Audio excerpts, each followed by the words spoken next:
अपनी शक्ति पहचानिए।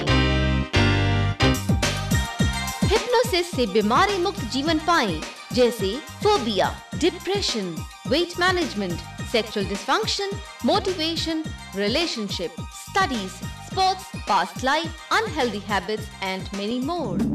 Indian Hypnosis Academy. Contact Dr. J.P. Malik 9871316116.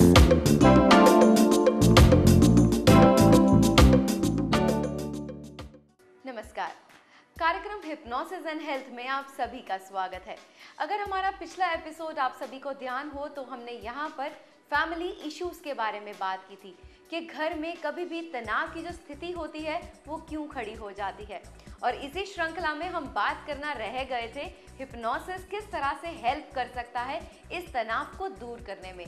तो आज अपने इस प्रोग्राम में हम जानेंगे कि हिप्नोटिज्म या फिर हिप्नोसिस हमें कैसे हेल्प कर सकता है हमारे घर के तनाव को दूर करने में। तो चलिए बात करते हैं डॉक्टर जेपी मलिक के साथ।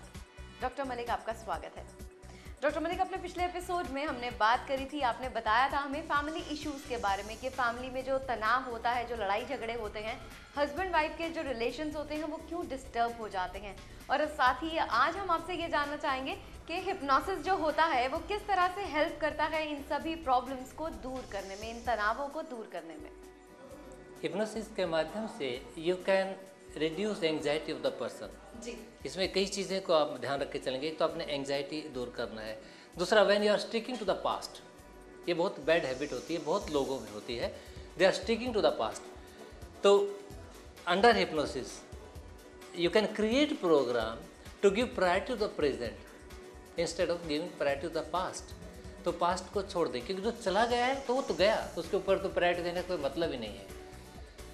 और तीसरी बात इसके अंदर है, we can create mental hygiene in the both of the spouses, कि मेंटली वो थोड़ा स्ट्रॉन्ग हो। स्ट्रॉन्ग का मतलब they start accepting their partner as they are. जैसा पार्टनर है, पहली चीज़ ये है कि पहले हम उसे एक्सेप्ट तो करें, जैसे है वैसे एक्सेप्ट करें, ना कि अपने एक पैरामीटर लेके करें कि नहीं इस पैरामीटर पे इतनी आएगी या इतना आएगा तो हम एक्सेप्ट करेंगे। वो पैरामीटर लेके ना चलें। आपके पास जो है you can not change that. Basically तो वो वही रहेंगी। उनको जितना है उनके अंदर जिस रूप में उसको एक्सेप्ट करें without trying to change their behaviour in any form. ये आप यहाँ पे लेके चलेंगे।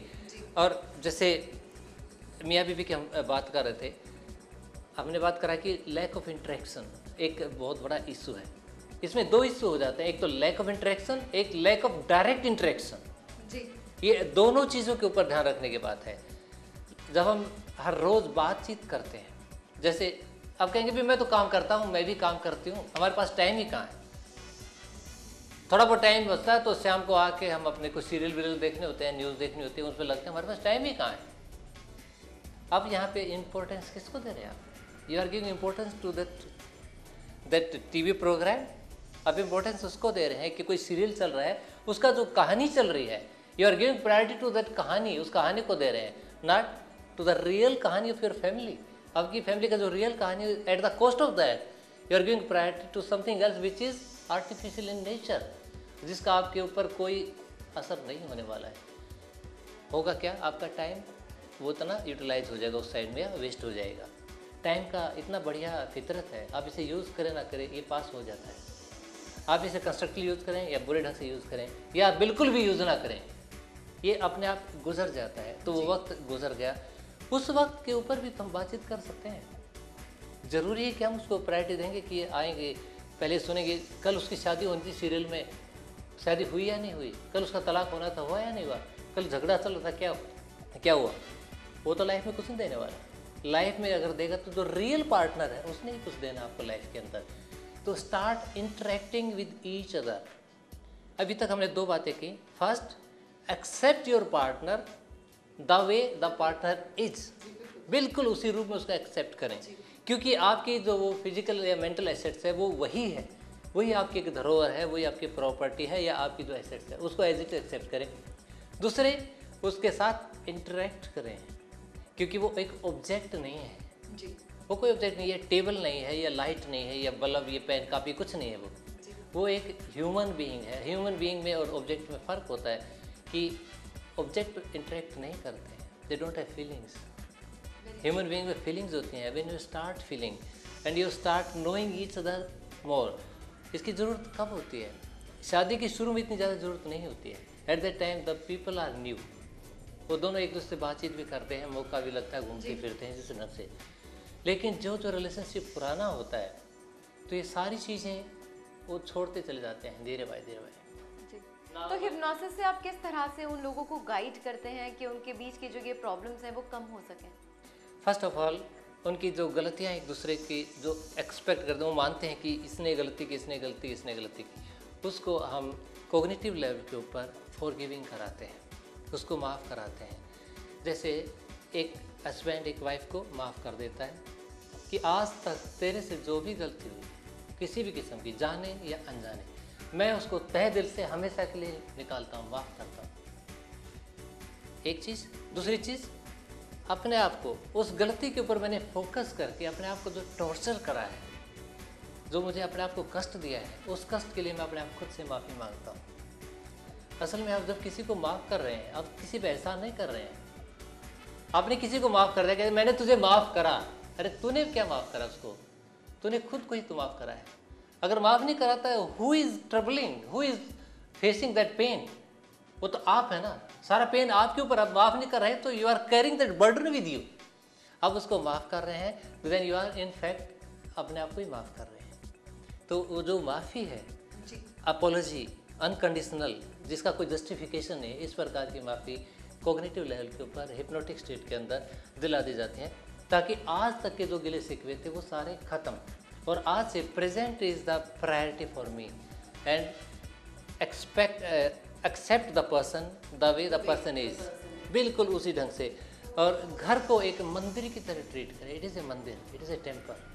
वो टेम्पल जहाँ पर आपके सभी कुछ तो है, आपकी पूरी आगे अगली जनरेशन है, आपके बच्चे हैं, आपका फ्यूचर है, उसको अगर आप एक मंदिर के रूप में यूज़ करते हैं, then you serve each other, you don't command each other. हम क्या करते हैं? कमांड करते हैं, ए प्रेस करके लाओ, ए चाय लेके आओ, खाना बनाओ। क्या? It is all command. Why do command? Serve each other. एक दूसरे की आप सर्विस करिए, एक दूसरे का आप oblige for giving you opportunity to serve them. तो अगर हम अपना एटीट्यूड थोड़ा सा चेंज करते हैं, एटीट्यूड चेंज करने के लिए hypnotic session is very helpful, और उसको फिर बाद में सेल्फ हिप्नोसिस के थ्रू वो रीइंफोर्स करने का अपॉर्चुनिटी देते हैं। घर पे जाके इसका रीइंफोर्स करेंगे। कम्युनिकेशन पैटर्न के अंदर जो बैरियर है, the way the person is communicating, उस बैरियर को हाईलाइट करते हैं। इस प्रकार की बातें आप कह रहे हैं, you should avoid these things. जैसे पास्ट के बारे में करना अवॉइड, जैसे इनडायरेक्ट कम्युनिकेशन का अवॉइड करना, और जैसे ताना कसी छीटेबाजी करनी है उसको, या कंपैरिजन करना, इन चीज़ों को सब को अवॉइड करना। जी जी। तो जैसे कि आपने बताया कि आप जब किसी से बात करते हैं तो उनको सबसे पहले ये चीज़ माइंड में डालते हैं कि फॉरगिव करना सीखिए आप। तो क्या उनको रेगुलर आपके पास आते रहना पड़ता है, या फिर एक आध सीटिंग में या एक दो बार आपके पास आने से ही उनकी जो ये प्रॉब्लम्स होती हैं वो दूर होनी शुरू हो जाती हैं? उनका कम से कम 4-5 बार तो आना पड़ता है। 4-5 बार, वो भी हफ्ते में एक बार, 7 दिन में एक बार आएंगे। उसके बाद बीच के जो 6 दिन है, you will doing self hypnosis. खुद सेल्फ हिप्नोसिस करके रीइंफोर्स करते रहेंगे, और अगले हफ्ते फिर आएंगे। इस प्रकार 4-5 हफ्ते आएंगे, then it is accepted by the subconscious mind and start.